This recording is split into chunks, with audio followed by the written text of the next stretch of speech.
多肉植物好多人都在养，对于那些会养护的人来说，轻轻松松就能够养好。对于那些不会养，刚刚接触多肉植物的人来说，只要浇水掌控不好，就容易出现黑腐化水，甚至出现烂根的情况。现在好多人都在说多肉植物该怎么养，怎么去浇水。但是如果你掌控不好浇水的时间，也是会出问题的。现在已经入秋了，秋季也是多肉植物生长的季节，但是在秋季浇水一定要掌控好，不能操之过急，如果操作不得当，也是会黑腐化水的。大家好，这里是花花世界的频道。今天介绍一下秋季给多肉浇水的几个知识点，只要掌握好了，就能够长根快、恢复快，养出好状态。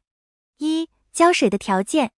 我们要知道多肉植物温度高于30度，大部分就会停止生长，那么进入秋季以后，是不是就可以直接给它浇水呢？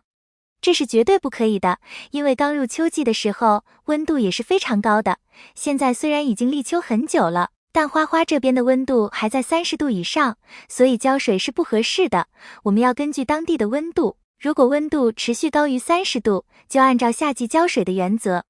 秋季最佳的浇水温度是在25度上下浮动，白天高温不超过30度的时候，比如23、4度，比如25、6度都是可以的。时间我们可以选择在早上的时候去给它浇水，第一次浇水的时候，最好加点生根液和杀菌剂进去。浇完水以后，保证环境通风，它就能够不烂根、不黑腐、不化水，快速的去吸收水分，长出新的根系来。一般情况下，下次浇水的时间就是盆土干透，浇水同样要加杀菌剂和生根液，直到看到它的叶片恢复饱满，顶部生长点开始生长了，这个时候再适当加上一定的肥料，最好是加上氮元素含量高的，能够更快促进其生长。2、浇水的时间。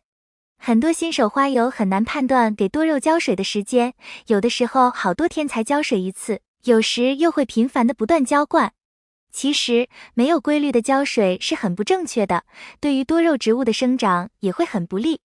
尤其是它们进入生长旺盛期之后，这个阶段本身对水分的需求就是比较大的，但是也不要因为生长期问题而过多的浇灌。所以这时大家应该多关注它的花土情况，花土干燥之后再给它进行浇灌才是比较正确的。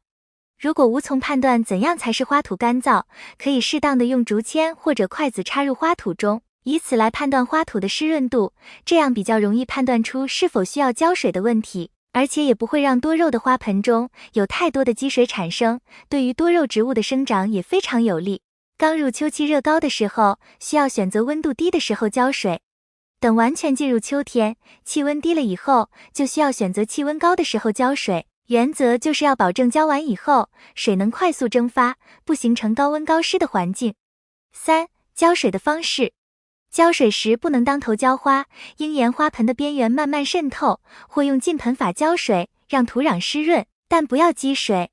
此外，多肉都是有生长点的，如你养的是连坐型，看到它整个植株中间的生长点明显的开始生长了，而且有一种嫩绿的颜色，表明它已经进入了生长季节，这时我们就可以浇水了。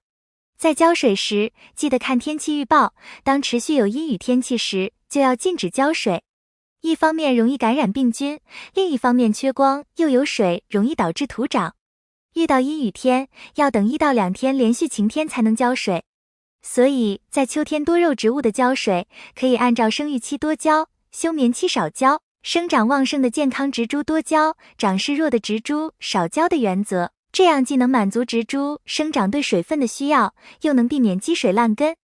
如果你想要让多肉快速的出状态，控水不能着急，先要去保证浇水充足，按照干透浇透的原则，保证光照充足，直到它长势变，快根系扎满盆了以后再去控水，才能够养出漂亮的状态，不会出现打蔫的情况。一般从开始浇水到它恢复过来，大约需要1个半月左右的时间，之后我们再去控水，多见光就能够养出漂亮的状态。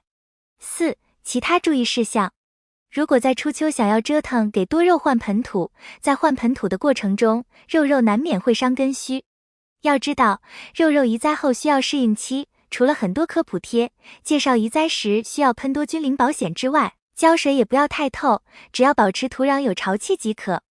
不过不建议花友在初秋给多肉换盆土，弄不好就把心爱的肉折腾死了。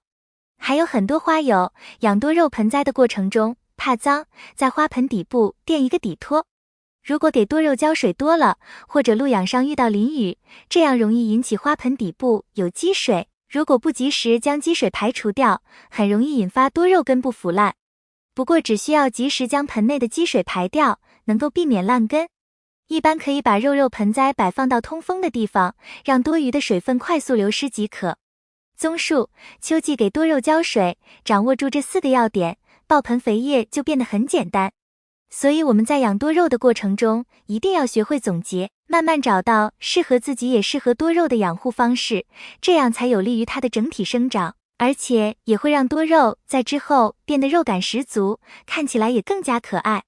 今天要分享的内容到这里就结束了。